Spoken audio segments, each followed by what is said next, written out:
Hi guys, welcome to another video, and this was a video that was requested a little while ago when I was talking about iron levels and making sure that I was on top of my iron levels during my pregnancy, especially as a vegan. In this video I'm going to be discussing how to increase your iron levels naturally with vegan plant-based sources. And then I'm also including a smoothie recipe at the end. So this is my very first recipe of my own that I haven't got from somewhere else that I'm sharing with you guys. So iron is important because it helps your body make red blood cells, which carry oxygen to parts of the body. And basically, when you don't have enough iron, you often end up feeling tired because your body is undersupplied with oxygen.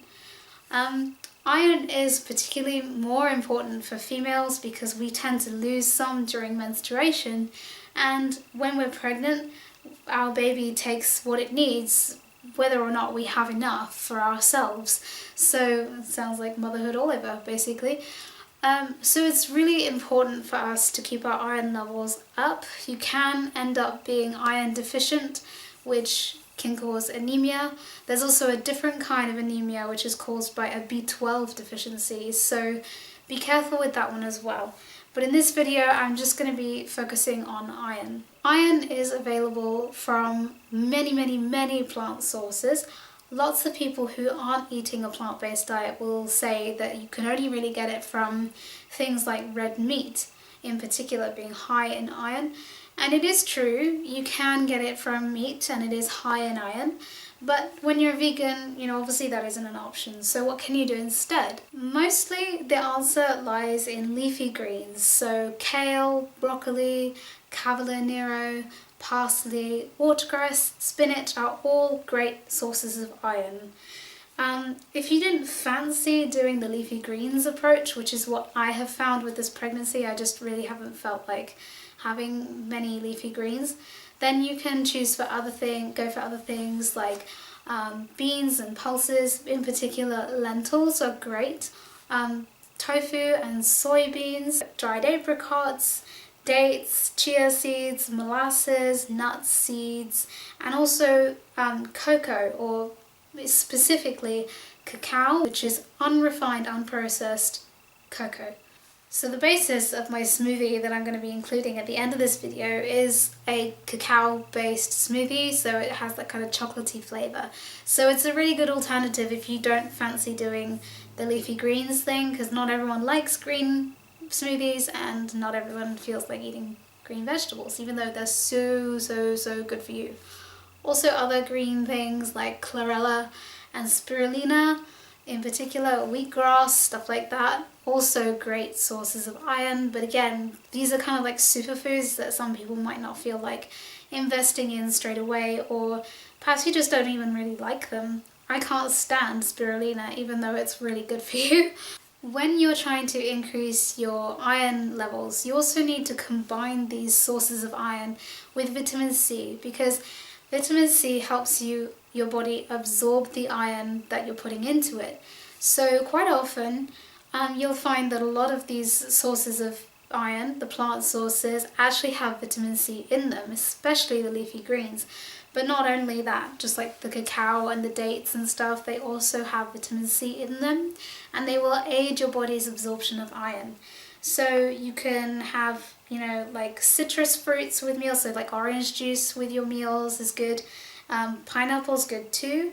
Also things like kiwi, strawberries, red peppers, green peppers, potatoes,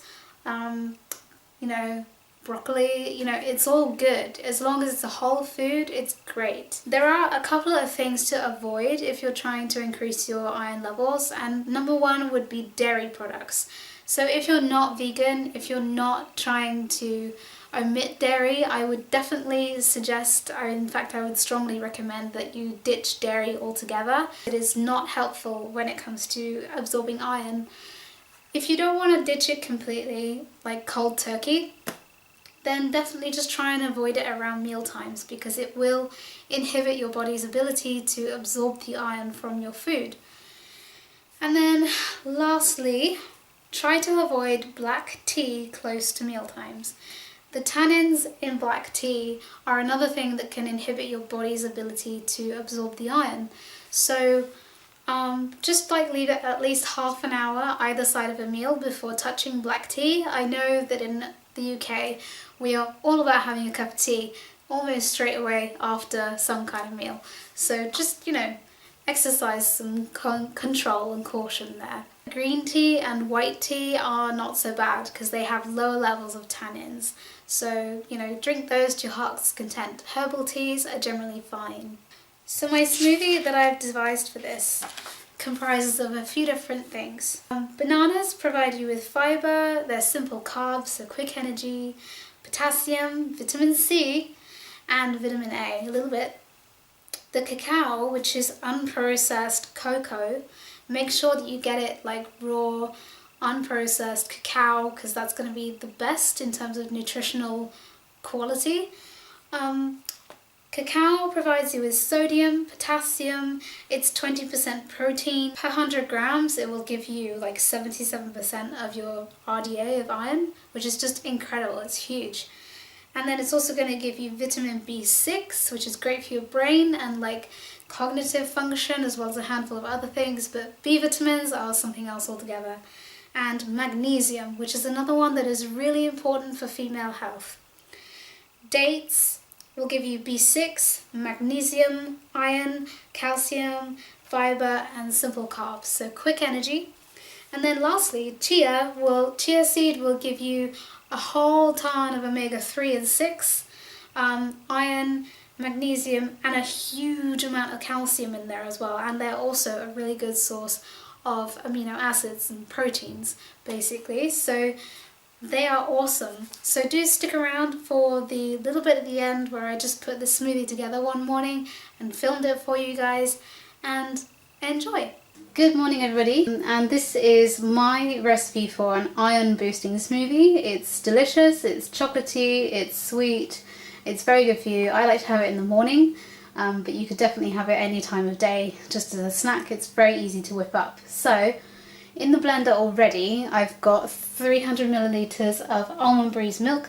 You can choose whatever milk you want, but I would strongly suggest using a plant-based milk. And then to the milk I add 2 ripe bananas. These are ripe, you know, because they've got spots on them, and that means that they are extra sweet.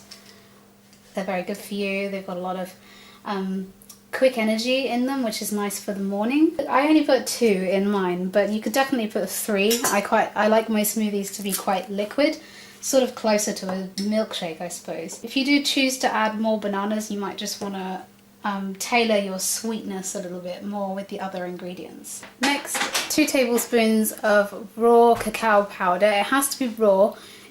Sometimes, I mean obviously like this is cocoa powder, it's sometimes called cacao. Make sure that you get it raw because unprocessed cocoa is very high in iron and vitamin C and magnesium than processed cocoa, which basically loses all of its nutritional value once it's been processed. So 2 tablespoons of that. These are optional, but I would highly recommend them, is a tablespoon of cacao nibs. And they are basically just the crushed bean. Again, make sure that they're raw and not processed for maximum nutritional benefit. I also like to just put in a teaspoon of chia seed. For a little extra sweetness and also magnesium and calcium and iron, I've got 2 medjool dates here. These are fresh, but we've been keeping in the fridge, so they're a little bit drier than they normally would be. If you don't want to use dates, just sub the sweetness for about, I don't know, a tablespoon of your liquid sweetener of choice. If you don't have a blender or a food processor that is particularly up to the job of dates, then I would suggest omitting them because it can make it very difficult for the food processor to actually get through them. Obviously make sure if you are using dates that they don't have their stone in. Okay, so in there you go, and then we're going to blend this and that'll be that. Yeah. So nearly finished, aren't we? Nearly finished, yeah. All So we've got to do is enjoy. That's right, all we've got to do is enjoy, you're right.